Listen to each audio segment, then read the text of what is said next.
Uganda. Uganda begins drilling in the nation's first oil field.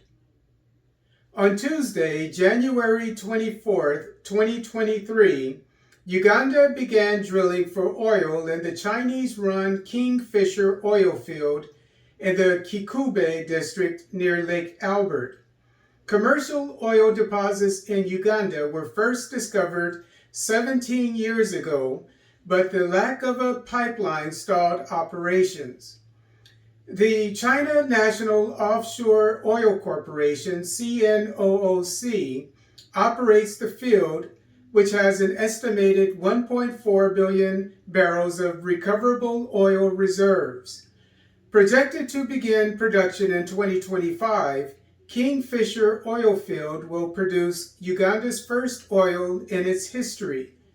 Kingfisher is one of two commercial oil development projects.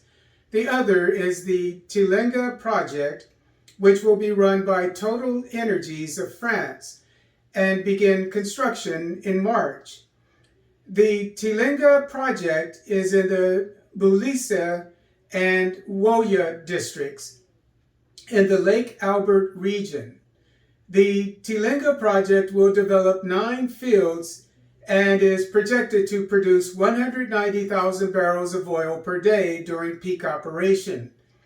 Construction on what will become the world's longest heated oil pipeline, the 1,443-kilometer East African crude oil pipeline, should begin this year and be complete by 2025.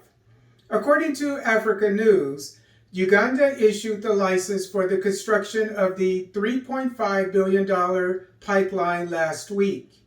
The East African crude oil pipeline will start in Kabale, Uganda, and travel in a southeasterly direction before terminating in the Tanzanian port of Tanga. According to Oil Price, Total Energies owns 62% of the pipeline project, while Uganda National Oil Company and CNOOC own 15% each. Local and international environmentalists have voiced concerns about the oil fields nonetheless. To no avail, the European Parliament urged the international community to put pressure on Uganda and Tanzania to forego the project. When Kingfisher and Tilenga oil fields are operating at full capacity, they should produce about 230,000 barrels of crude oil per day. As reported by Oil Price, Uganda plans to build a refinery with a 60,000 barrels per day capacity in the central western part of the country.